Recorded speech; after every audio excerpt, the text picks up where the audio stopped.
Bon après-midi à toutes et à tous. Good afternoon, everyone. We have all been through a very long and difficult winter, and our province has been hit with successive waves of COVID-19 infections and the emergence of new, more contagious strains of the virus. Firm restrictions have been needed to limit the spread of COVID-19. And the pandemic is really still far from over, and we're likely to see more infections and further outbreaks in the months ahead. But really, with the advances that we're making in our vaccine rollout, they should be smaller outbreaks and they should have fewer negative outcomes if all goes well. And again, we can look to places like the UK and Israel and their data after their populations were vaccinated with 2 doses. So we expect to see the same trends here. Today, spring seems to finally have arrived in New Brunswick. It is a beautiful day filled with a lot of light and bright yellow sun.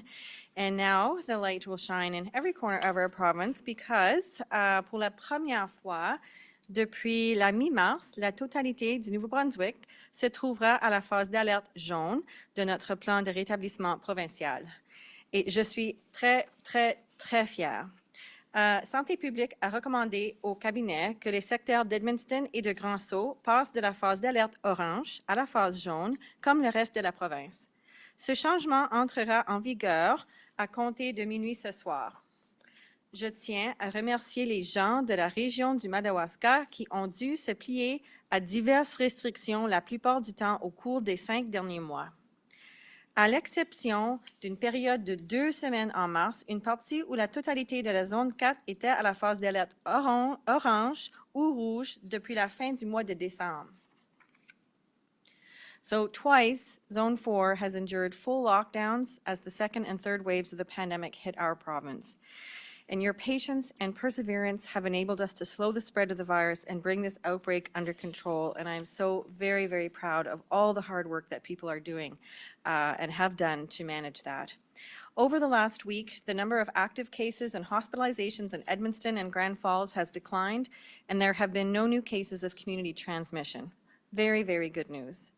While the risk of further infection still exists, conditions have improved to the point where public health can recommend loosening restrictions in Zone 4, and there is even more good news to share. Les citoyens du Nouveau-Brunswick âgés de plus de 40 ans sont maintenant admissibles à recevoir leur première dose du vaccin contre la COVID-19. Vous pouvez prendre rendez-vous à une pharmacie de votre région ou à l'une des cliniques d'immunisation organisées par les réseaux de santé Horizon et Vitalité. Toutes les personnes de plus de 12 ans qui ont au moins 2 problèmes de santé chronique sont maintenant aussi admissibles au vaccin. Le ministre Cardy fournira de plus amples renseignements dans quelques minutes sur le progrès réalisé par notre programme d'immunisation. New Brunswickers over the age of 40 are now eligible to receive their first dose of the COVID-19 vaccine. You may book an appointment at your local pharmacy or through a vaccination clinic provided by Horizon and Vitalité Health Networks. Getting more vaccines into more arms across New Brunswick is a big step in moving us towards a more normal life for all of us. But everyone must remain vigilant and follow public health guidance. The vaccinated people just as much as the unvaccinated. And just anecdotally, I have seen cases and we've seen cases in different situations where people have been vaccinated and still contracted COVID-19. And until our entire population is protected, we have to remain vigilant. Getting your first dose of the vaccine does not enable you to throw aside your mask and go out and party with your friends. And you may have been reading things on the CDC website in the US, but we are in Canada and we are in New Brunswick and our situation is very different. So making sure that people are all protected with their second dose is our goal. And even people who have been vaccinated, again, that vaccinated, the immunity that you get doesn't really kick in until at least 2 to 3 weeks after that first dose, and again after the second dose. So it's really, really important that we all stay very cautious until we have that level of immunity in our population. So it does take 2 to 3 weeks for the vaccine to take effect, and the maximum benefit will only come 2 to 3 weeks after receiving your second dose. And in the meantime, again, we have to manage those risks of transmission and serious and negative outcomes. So likely by September, most New Brunswickers will be fully vaccinated, and that again is good news. But until then, it is very important that everyone continue to wear masks in public, observe physical distancing, wash your hands regularly and thoroughly, and be watchful for symptoms of COVID-19. I have been taking call recently, and even in the past weekend, I have heard of transmission happening between cases when people are not wearing their masks, when they're not physically distancing. So I'm still hearing about that kind of transmission. And also, we know that surfaces have been implicated in some of the transmission of the variants recently. So hand washing is super, super, super important. And also people who haven't been tested when they had symptoms. So I do really feel encouraged when I hear that people are getting tested even if they have mild symptoms, because that is stopping the chain of transmission. When symptoms emerge or you have been in a location where an infection has been reported, please get tested. By doing these things, you will reduce further infections, serious illness, hospitalizations, and deaths from the virus. Today, Public Health has confirmed 11 new cases of COVID-19 in New Brunswick. 5 of these cases are in New Brunswick, while 6 are New Brunswickers who are self-isolating outside of the province. And I know that has caused some confusion, and we are trying to rectify that and change that for the future so that it is very clear. In Zone 1, which is Moncton and Southeast New Brunswick, there are 3 new cases, and one of these cases is outside of the province. In Zone 2, which is St. John, Kings, and Charlotte counties, there is 1 new case. In Zone 3, which is Fredericton and the St. John River Valley, there is 1 new case currently outside of the province. There is also 1 new case in Zone 4, which is the Edmunston Grand Falls area. And I do want to give a shout out to Zone 4.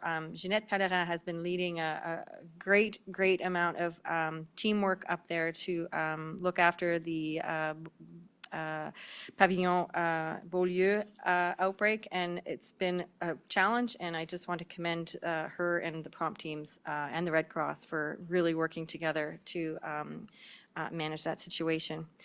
There is 1 new case in Zone 5, which is the Campbellton-Restigouche region, and in Zone 7, which is the Miramichi area, there is 1 new case currently outside of the province. There are 3 new cases in Zone 6, which is Bathurst and the Acadian Peninsula, and all of these cases are outside of New Brunswick. New Brunswickers who have contracted the virus somewhere else in Canada and are in self-isolation or hospitalized there are counted among our case numbers. And this is a standard practice for all the provinces and territories. Aujourd'hui, Santé publique confirme qu'il y a 11 nouveaux cas de COVID-19 au Nouveau-Brunswick. 5 de ces cas sont au Nouveau-Brunswick, alors que les 6 autres sont des citoyens du Nouveau-Brunswick qui s'isolent à l'extérieur de la province. Il y a 3 nouveaux cas dans la zone 1, soit la région de Moncton et du sud-est du Nouveau-Brunswick. Dans la zone 2, qui comprend les comtés de St. John, Kings et Charlotte, il y a un nouveau cas. Dans la zone 3, soit la région de Fredericton et de la vallée de la rivière Saint-Jean, il y a aussi un nouveau cas. Il y a aussi un nouveau cas dans la zone 4, soit la région d'Edmunston et de Grand-Sault. Il y a un nouveau cas dans la zone 5, soit la région de Campbellton-Restigouche, et un autre dans la zone 7, soit la région de Miramichi. Il y a également 3 nouveaux cas dans la zone 6, soit la région de Bathurst et de péninsule acadienne. Comme je l'ai mentionné, un certain nombre de ces cas sont des citoyens du Nouveau-Brunswick qui ne sont pas dans la province à l'heure actuelle. Les citoyens du Nouveau-Brunswick qui ont contracté le virus ailleurs, au Canada, et qui s'isolent ou sont hospitalisés à l'extérieur de la province sont comptabilisés dans notre total de cas. We have changed our reporting because these out-of-province cases now make up a larger share of our total case count than they have done in the past. And these cases have also impacted areas that have otherwise had very few recent cases. So I do recognize this is confusing. I do receive emails about this confusion, and people are trying to understand the impact of the virus within our province. So it is important that we address that, and so we are looking at how we can better reflect the real picture in New Brunswick on our dashboard. So that work is being done. Au cours des 2 dernières semaines, 33 citoyens du Nouveau-Brunswick ont été identifiés comme ayant la COVID-19 à l'extérieur de la province. Il y a présentement 11 citoyens du Nouveau-Brunswick qui sont hospitalisés en raison de la COVID-19, dont 3 aux soins intensifs. 4 de ces personnes sont hospitalisées ailleurs au Canada. During this 2-week period, 27% of the 155 new COVID-19 infections we have reported involved workers traveling regularly outside the province. We have also confirmed a case recently that has been related to the ongoing outbreak in Nova Scotia. And we have to remember that this virus is all around us outside of our province, and it is very, very easy for it to continue to enter our province, even with the restrictions that we have in place. And again, being on call, I get the calls about the new cases and where they've come from and how they arrived and what transpired in terms of the risks of transmission. So it is an ongoing risk. The fact is, the highly contagious variants and the situation outside our boundaries, travel anywhere outside New Brunswick, is bringing that risk into the province. So this underlines the need for everyone traveling in and out of the province, no matter how far they are traveling to and from, to strictly follow self-isolation guidelines. And as I said before, I think most people are following all of those guidelines. And I think with the variants, we are seeing situations where people are doing everything right, and we're still seeing some situations where transmission is happening. So that's why we have to be more vigilant about everything that we've been doing with our layered approach. From the beginning of the pandemic, we've had a layered approach with our border measures, with physical distancing, with reducing different risks by how many people you can socialize with, making sure you wear your mask, staying 6 feet apart. Hand washing and disinfecting right now is very, very important with these variants. So right now there are 11 New Brunswickers in the hospital, including 3 in an ICU ward, and 4 of these cases are hospitalized elsewhere in Canada. New Brunswick now has 149 active cases of COVID-19, and no matter where they are, every New Brunswicker who has been infected with COVID-19 needs our care and concern. Please keep them in your thoughts and prayers as you go about your day. There are a lot of family members here in New Brunswick that are worried about their loved ones outside of the province as well as inside the province. I would like to offer my thanks to the administration and staff of the University of New Brunswick for their assistance in managing the outbreak at the McGee House residence. Self-isolation orders ended on Saturday for these residents who have been tested negative since the outbreak began. I also want you to, sorry, I'm going to read that again because it might not have been clear. The self-isolation orders ended on Saturday for those residents who have tested negative since the outbreak began. I also want to draw your attention to a change in how our vaccination rate is reported. We have publicly reported the percentage of eligible New Brunswickers who have received at least one vaccination. And until this week, this included only New Brunswickers over the age of 16. As we are now moving toward vaccinations for anyone over the age of 12, based on the most recent expert evidence, the pool of New Brunswickers who will eventually be eligible for vaccination has grown by about 30,000 people. So this will have an effect of temporarily lowering the percentage of vaccinated New Brunswickers. But as we expand eligibility this week, the percentage will quickly begin to grow again. Nous continuons à réaliser des progrès dans notre lutte contre la pandémie de COVID-19. Nous avons encore beaucoup de chemin à parcourir, mais la route commence à s'éclaircir. De plus en plus, les citoyens du Nouveau-Brunswick reçoivent leur vaccin. Chaque région de la province se trouve à nouveau à la phase d'alerte jaune. But we only have to look at our neighbors in Nova Scotia to see the dangers that continue to exist. COVID fatigue is real, but so is the virus, and it does not care how tired we are. This is the time when we must all remain steadfast in our actions to prevent further infections and new outbreaks. If we let our guard down, it will happen. And again, when I was on call on the weekend, I would get notification of a case, and in some cases a decision was made to rapid test the close contacts, and within less than 24 hours of the contact being the case being identified, the close contacts were already positive for COVID-19.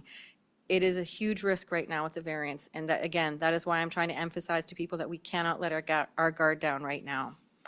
But there is hope on this spring day. We need everyone to stay focused and to help us limit the spread of COVID-19 and get vaccinated, and we will continue to make all of this happen by working together as we have since the beginning of the outbreak, of the pandemic rather.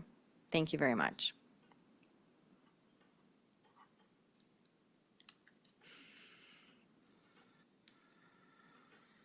Good afternoon, everyone. Bon après-midi, bienvenue.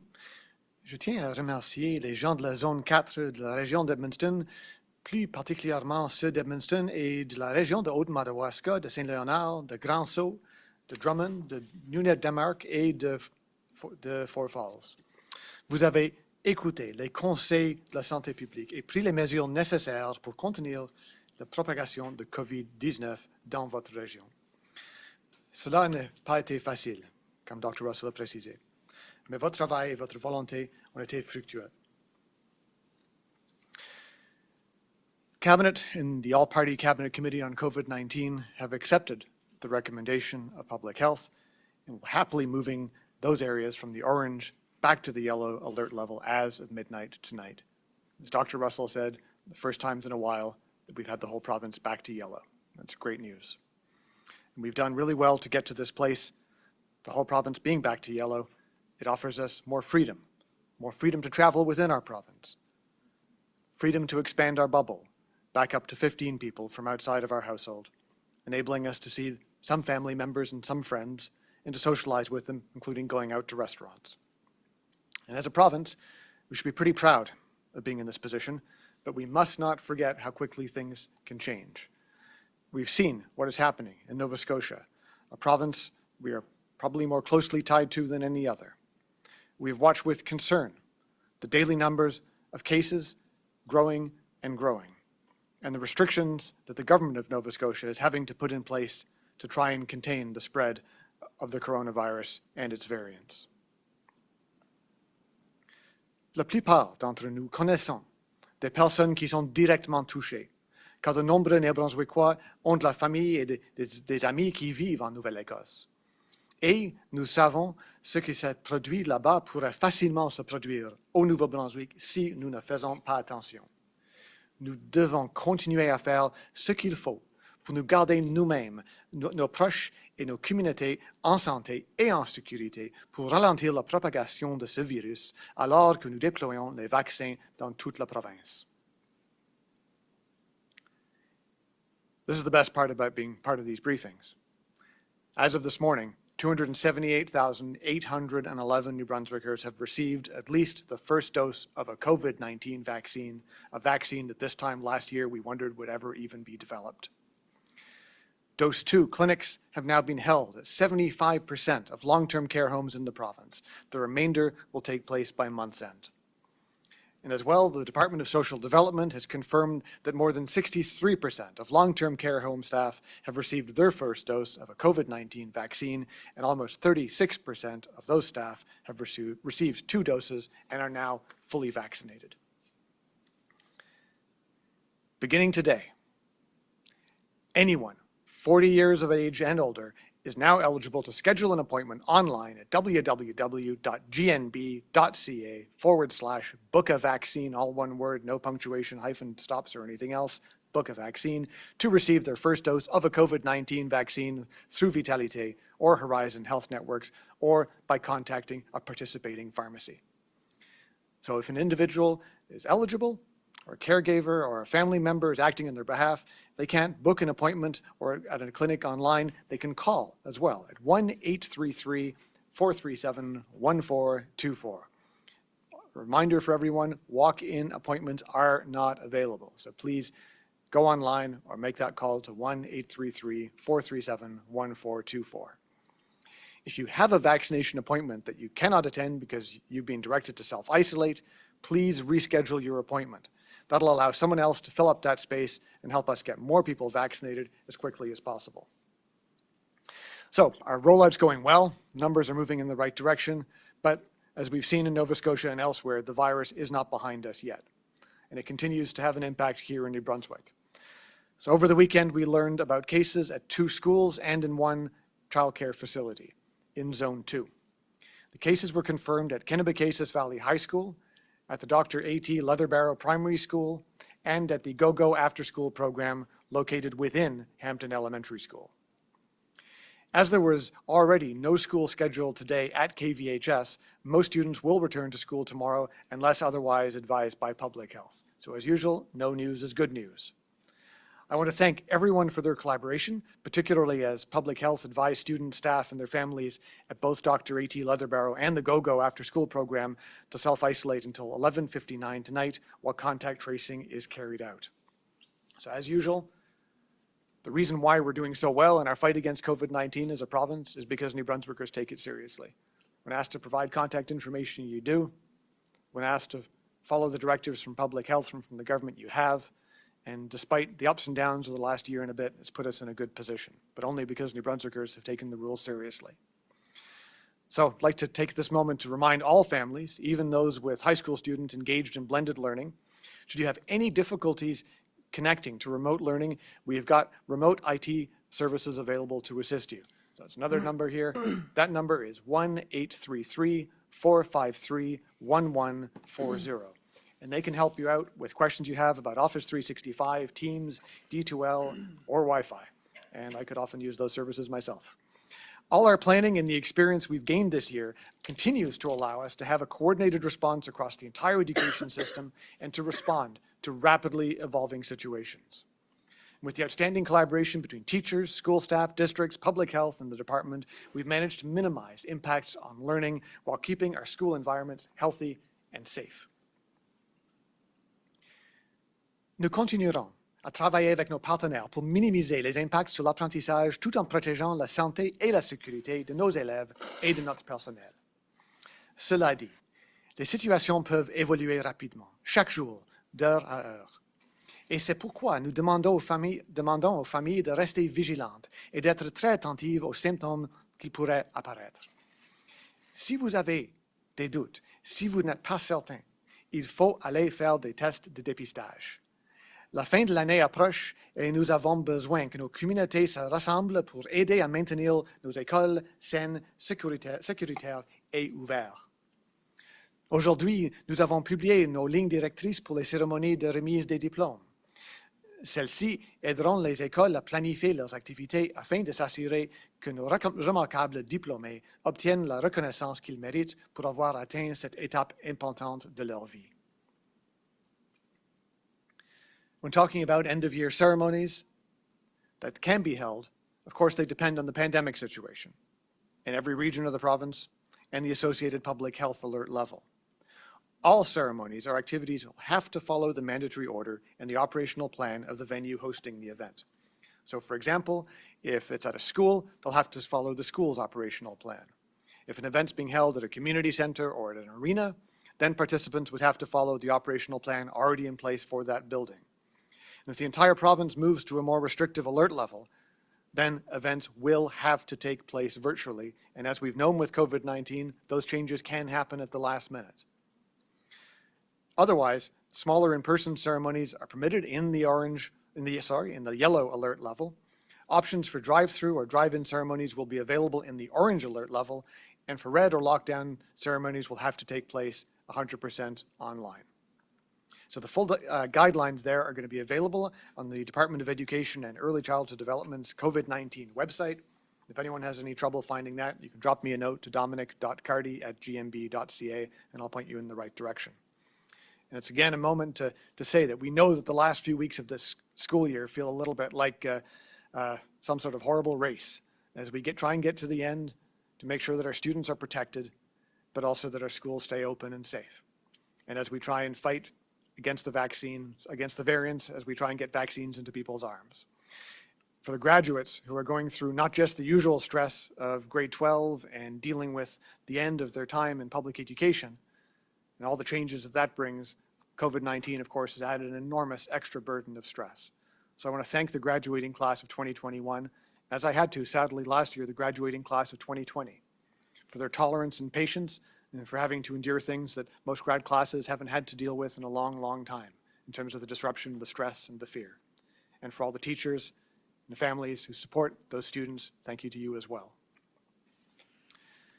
Et comme il ne sera pas possible d'organiser des balles de fin d'année dans les écoles cette année, pour des raisons clairement évidentes, je suis convaincu que les écoles et les districts scolaires feront preuve de créativité dans leur planification, tout comme nous avons vu tant de personnes se montrer à la hauteur l'année dernière. So I'd like to urge families planning their own celebrations to recognize the accomplishments of their grads. We talk about safe grad ceremonies around having alcohol and drug-free grad ceremonies. Let's try and make sure we have COVID-free grad ceremonies this year. Please make sure that any events, any activities that you're organizing meet the standards set out in the mandatory order. If you're renting a venue, work with the staff to ensure the activity meets all standards. Encourage your kids to be safe by modeling the sort of behavior that you'd hope they'd be showing as adults. If you're holding an event yourself, please see the mandatory order, learn the rules, and follow public health advice. And that includes physical distancing and mask use. And again, don't hesitate to get in touch with my department or myself directly. We're happy to point you in the right direction to answer your questions. So please continue to take every precaution you can to protect those around you, your friends, your families, your neighbors, and our students in the coming weeks. Follow the public health advice, and when you have your chance, take that first shot. Keep your distance, wash your hands, wear your mask. We're getting closer to the end here, but we need to keep working together to get there. Et les précautions, les mesures sanitaires que nous prenons servent autant à nous protéger nous-mêmes qu'à protéger les autres. So, merci beaucoup. Thanks so much. Merci beaucoup, Monsieur le Ministre. Dr. Russell, thank you both. We'll now proceed with questions from members of the media. Each reporter will have one question and the quickest follow-up. You have the right to pose your question in the official language of your choice. Please ensure your microphones are placed on mute. Nous allons maintenant procéder aux questions des journalistes.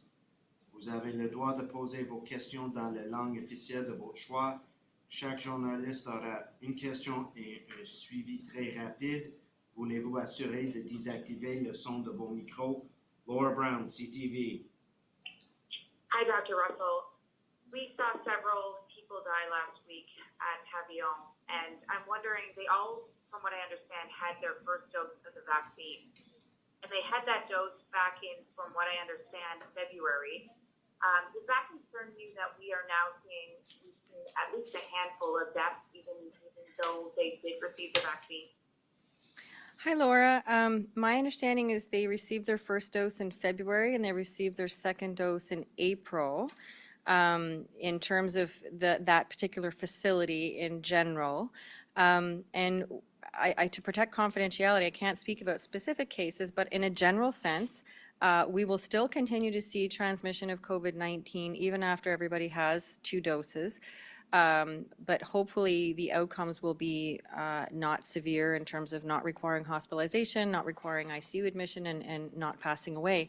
Now, in this particular facility, as you know, there are different types of people in terms of, age, comorbidities, and also we have to understand that all long-term care facilities and nursing homes have advanced care directives for all of their patients. So some patients do not wish to be resuscitated, some patients are palliative, et cetera.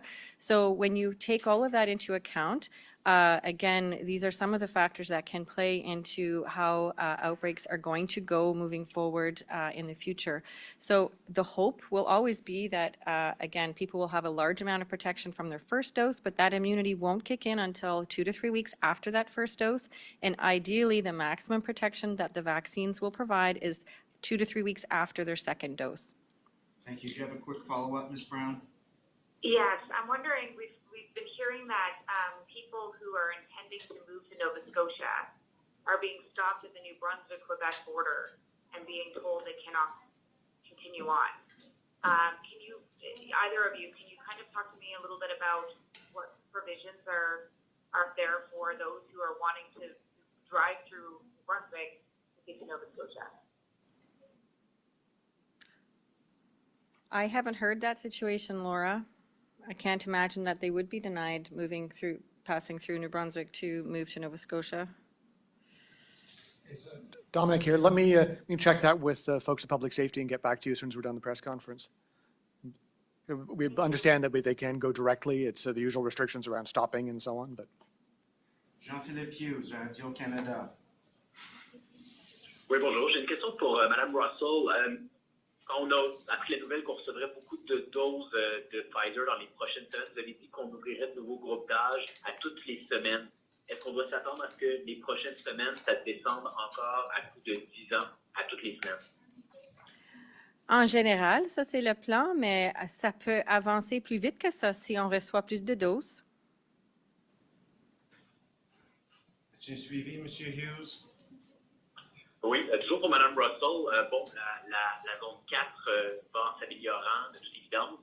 ce matin à la radio, vous mentionniez que vous aviez des inquiétudes pour la zone 1. Pouvez-vous nous dire, bon, je sais qu'il y a des avis d'exposition, mais pourquoi est-ce que ces avis-là, on en a vu un peu partout pendant toute la pandémie? Pourquoi est-ce que vous êtes particulièrement inquiète en ce moment pour la zone 1? Alors, les cas qu'on a dans la zone 1 à ce moment-ci, il y a deux petites chaînes de transmission. Et les deux chaînes de transmission qu'on voit, il y a des expositions publiques associées avec les cas. La transmission, on voit, c'est avec les variants. Et c'est concernant en ce moment-ci parce qu'on ne trouve pas le cas index au niveau de quel est l'endroit où ça vient en hors de la province. Alors, pour le moment, ça veut dire qu'on va continuer à essayer de trouver l'endroit où les cas ont été exposés à le COVID-19 dans les deux chaînes de transmission qu'on voit.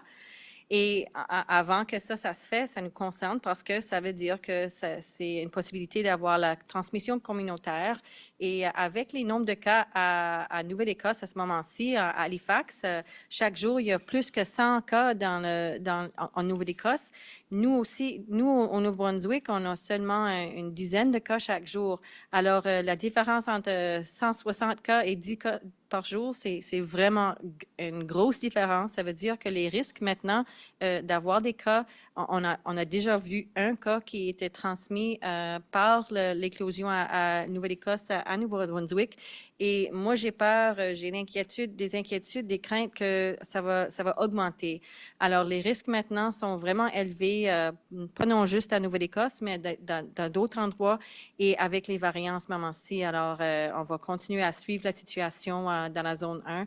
Et à ce moment-ci aussi, au niveau des vaccins, on va recevoir 41 000 doses de Pfizer environ, 40 000 doses de Pfizer, 21 000 doses de Moderna. Et ça, c'est des oh mon Dieu, je ne peux pas dire le mot, approximé, environ le 17 mai, je m'excuse. Merci, M. Roux. Merci, Dr. Justin Dupuis, l'Acadie Nouvelle. Oui, bonjour Madame Russell. Vous avez mentionné tout à l'heure que les plus jeunes allaient bientôt pouvoir s'ajouter aux populations qui peuvent être vaccinées, notamment les 12 à 15 ans.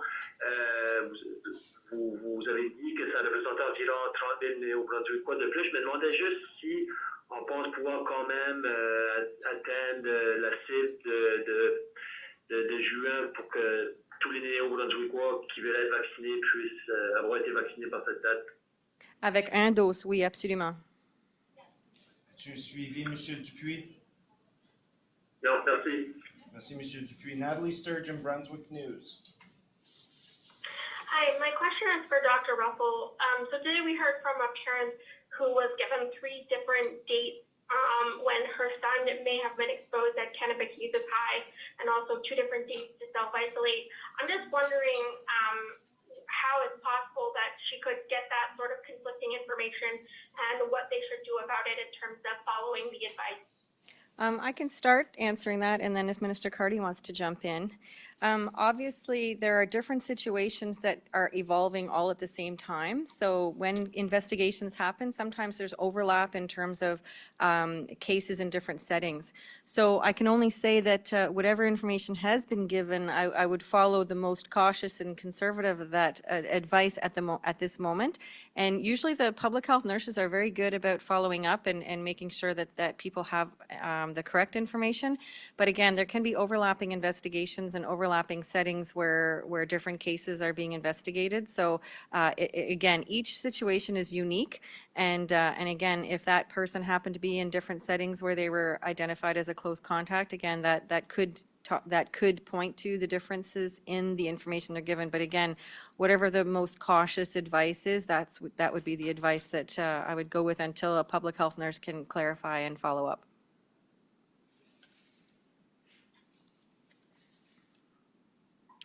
Yeah, just to add to that, first, in terms of taking the most conservative advice, obviously, absolutely, that's the best advice is, so take the most time to self-isolate, the most time away from people.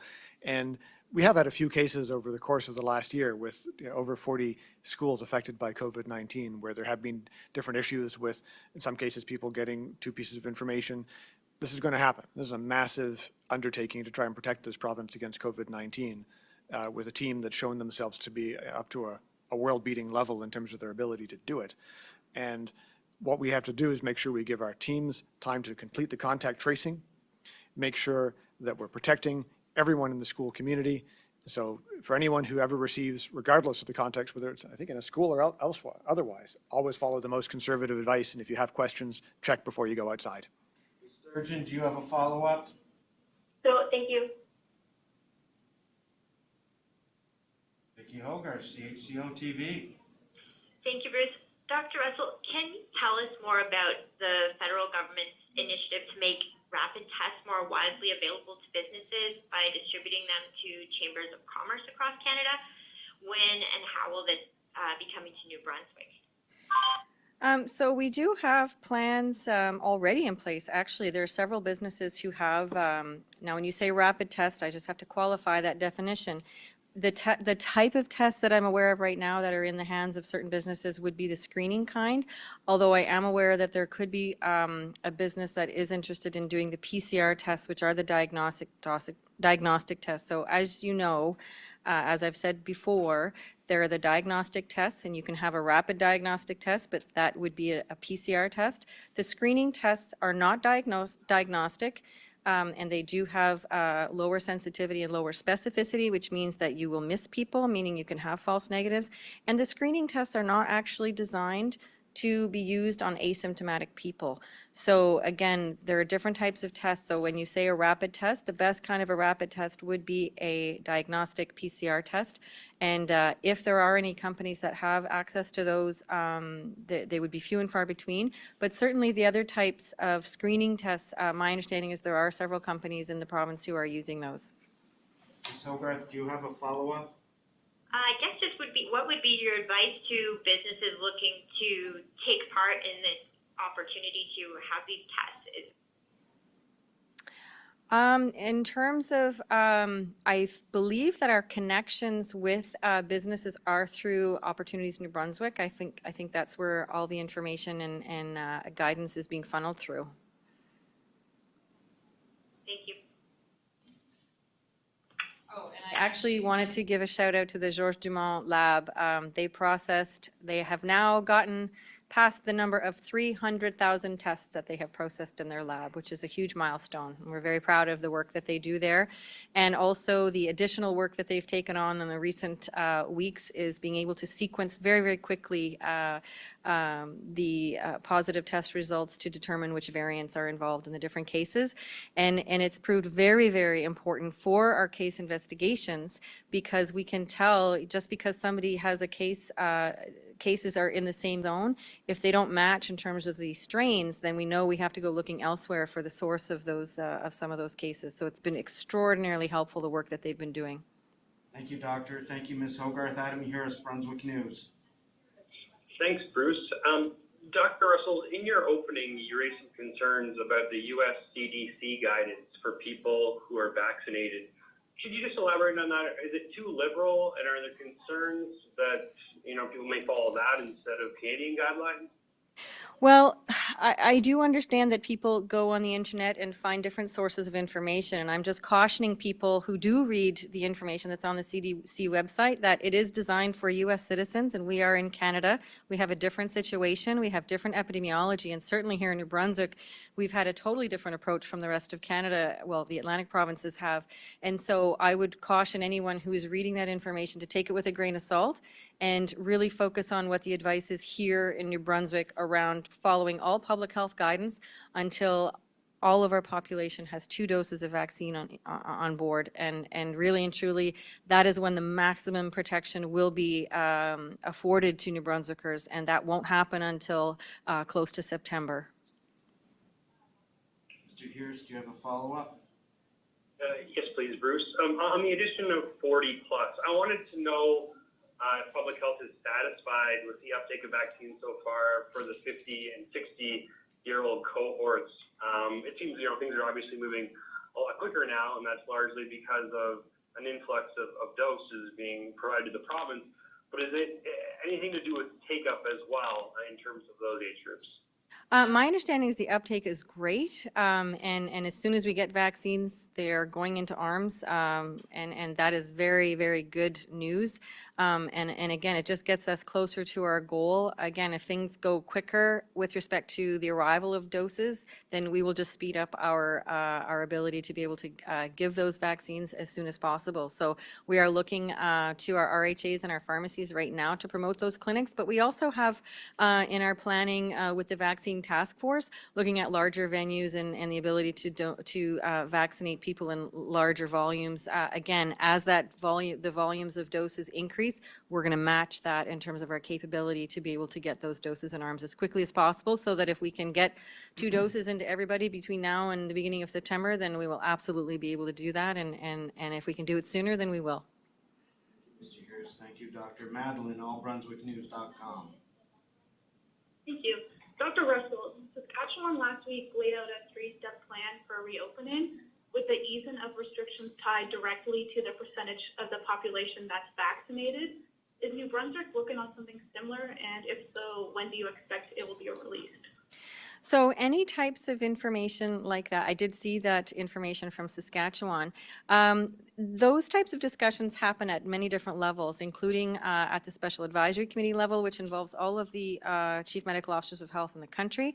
But we also discuss it with our own internal team of public health experts, as well as providing those types of recommendations to Cabinet. So if and when we're ready to move in that direction with respect to providing that kind of advice and information, we will do so. But keep in mind that, again, that type of relaxing of public health restrictions is not only based on, in terms of the advice from Public Health Agency of Canada, it should be based on not only the vaccination rates and uptake and percentage of people with 2 doses on board, but it should also be a reflection of the epidemiology in your particular jurisdiction as well. Thank you, Dr. Madeline. Do you have a follow-up today? Yes, thanks. There have been cases, especially in Ontario, of people using the land border between U.S. and Canada to avoid the hotel quarantine that's mandatory for air travel. Is New Brunswick seeing instances of this, and do you think the hotel quarantine should be mandatory when crossing the land border too? I feel like that has been discussed and that particular gap was addressed recently. I'm not sure if the operationalization of that has been completed, but definitely it did get flagged and we were aware of that situation. And my understanding is that there had been conversations with Department of Public Safety to address that. Thank you, Madeline. Thank you, Dr. Savannah Odd, Telegraph-Journal. Well, I just want to add one thing Yes, about you that. may. Sorry. With respect to the risks, obviously any traveler coming across any border into New Brunswick, whether it's international or domestic, carries risks. All the jurisdictions outside of Atlantic Canada, outside of New Brunswick, have higher rates of transmission right now of COVID-19, have higher numbers of cases, and the variants of concern are continuing to grow in terms of the numbers that we're dealing with. We have the UK variant, we have the Brazil variant, we have the India variant, we have the South African variant. So we are very, very concerned about these variants of concern and variants of interest because they are 30 to 70% more transmissible, and they are causing more severe symptoms and causing hospitalizations in younger and younger people. Thank you. Savannah Odd, Telegraph-Journal. Hi there, my question is for Dr. Russell. Last month, you voluntarily shared that 3 hospitalized cases had 1 dose of the vaccine, and you gave the timeline since the dose for each of those cases. So I'm wondering, just on Laura's question, why now, in the case of Pavillon-Beaulieu, will you not disclose that exact same information about the 5 people who died? That is a great question. Again, whenever we're trying to be respectful of confidentiality, that is when we try to not overshare. But certainly the point around anybody who is hospitalized or has an ICU admission or unfortunately passes away, we're trying to make sure that the public has information to protect themselves. That is the barometer of what we use in terms of sharing information. So if I say to the public, you need to get your 2 doses of your vaccine to be maximally protected, not only for yourself in terms of getting COVID-19, because the vaccines aren't 100% effective, they're very, very effective against hospitalization, ICU admission, and death. But it only applies if, again, the right amount of time has taken place, et cetera. And what we do know, there is data right now from other jurisdictions that show that even with 2 doses on board, we will still have a small number of people who will contract COVID-19. We'll still have a very small number of people who have severe outcomes. And we can usually measure that in terms of a percentage of the total case numbers, and you can see dramatically how those numbers drop in places like Israel and the UK, who have the majority of their population vaccinated with 2 doses. Ms. Odd, do you have a follow-up? I do. Thanks, Bruce. Minister Cardy said, I believe it was 63% of long-term care staff reported as vaccinated. Can you specify whether all homes responded to social development survey for that number, or how many staff members are accounted for with that survey?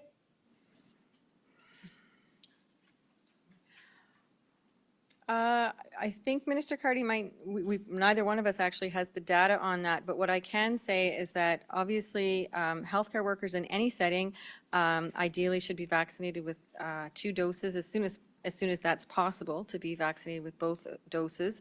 But separate from that, again, until the entire population is vaccinated with 2 doses, there will be risks. And so at this moment in time, social development has worked very hard at making sure they have good screening procedures. They've been working with public health and Ambulance New Brunswick and EMP in outbreak settings, et cetera, to make sure that all the things that can be done are being done, and including making sure that people are being screened and making sure that they get tested if they have symptoms. Thank you, Ms. Odd. We're going to Bobby Jean McKinnon, CBC. Yep. Oh, hold on. Hello? Hold on, Bobby Jean, the minister would like to say something. So we can talk with social development, do our best to get you the most broken down numbers there in terms of any additional data we can have. But as we get into vaccinating and opening up vaccinations for folks outside of those specific professional groups, we're seeing a huge uptake in the sort of the age groups where people are often working in a lot of these homes. We've got a 6,000 person wait list from this morning as the new age range was announced. So we're seeing a really enthusiastic uptake from people in the Gen X, now getting into the millennials, really embracing the opportunity to get their first shot. So that's, I think, a good sign, and we see those numbers moving up all the time as those homes as well make sure that their staff can get the time they need to be able to get vaccinated. Bobby Jean McKinnon, CBC. Yes, thank you. Dr. Russell, how many residents and how many staff at Pavillon Beaulieu have now tested positive?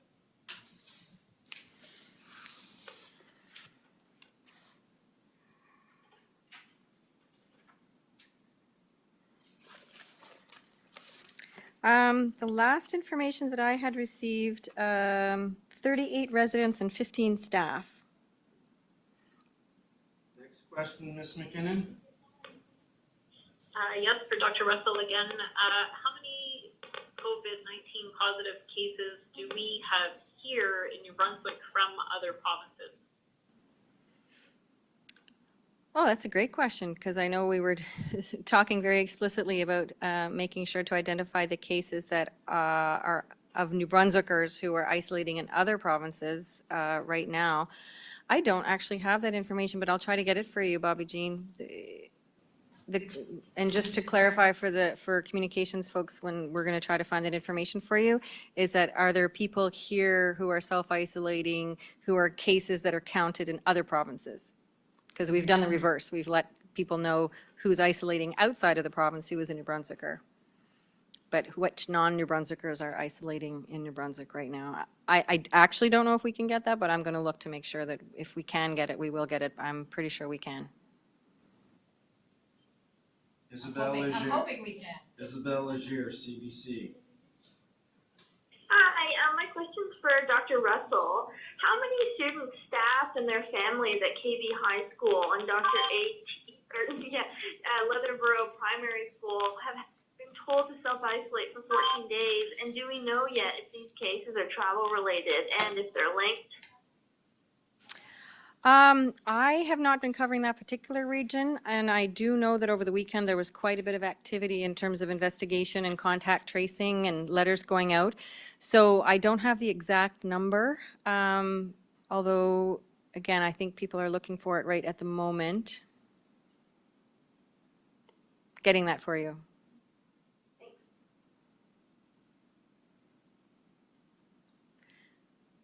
So I think it's upwards of around 230 or 250 among those two schools, one school. So KV, 230. Dr. Leatherbauer. Great. Oh, Dr. Leatherbauer.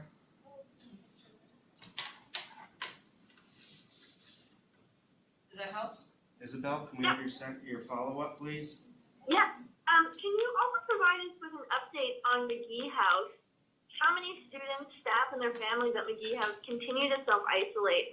And has the elevator been confirmed as the source of transmission? Well, I'll answer the elevator question first. So surfaces definitely were the cause based on all the investigations around the ventilation system, et cetera, and questioning the cases, et cetera. So our final conclusion, based on the fact that we did not find anything else, that is our best hypothesis and conclusion at this point in time. With respect to McGee House, we are looking to get you another update. I know we released the families and residents who were not close contacts at this time, but I don't have the exact number of cases and close contacts who are still self-isolating, but I can get that for you. Okay, great. Thank you. Michel Corvo, Radio-Canada. Oui, bonjour. C'est une question pour le ministre Dominic Cardy. J'aimerais savoir, Monsieur le ministre, compte tenu des craintes des psychologues, est-ce que vous allez de l'avant avec le projet de loi 35?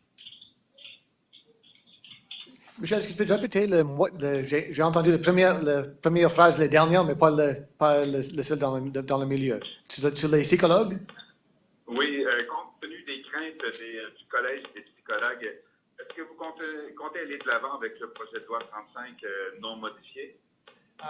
C'est possible qu'on fasse les petites modifications pendant le processus de débat dans l'Assemblée, mais pas en grand. On va aller en avant avec le programme pour assurer qu'on va former 25 enseignants de ressources qui ont déjà une maîtrise. On va leur donner 1000 heures de formation additionnelle pour assurer qu'on peut adresser le grand manque d'accès au programme de psycho-éducationnel, assessment psycho-éducationnel dans nos écoles. Alors, on a pleinement intention d'aller en avant. On va toujours être heureux de continuer la conversation avec le collège et les autres intervenants, mais enfin, ceci n'est pas un projet de loi ou sur le sujet des psychologues, c'est pour les enfants de notre province qui ont pour beaucoup des années maintenant, on avait besoin d'attendre pour un service qui devrait être livré aussi rapidement que possible. Le collège dit que comme les enseignants ne sont pas des experts, il pourrait y avoir des enfants qui passent à travers les cracks du système. C'est leur perspective et ce n'est pas basé sur la réalité. Aujourd'hui, on a les enfants qui n'ont pas accès de tout à aucun service, aucun programme d'assessment. Alors, ça, c'est quelque chose qu'on va adresser avec ce programme.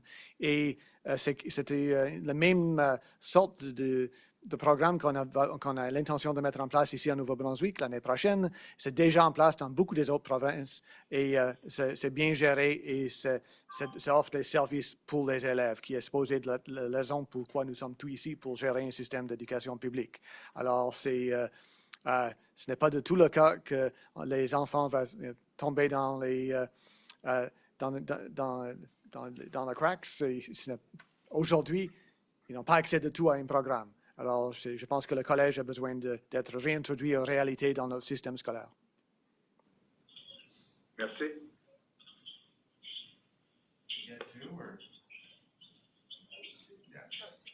Merci. Ms. Odd, Dr. Russell has something for you. Are you still on there, Savannah?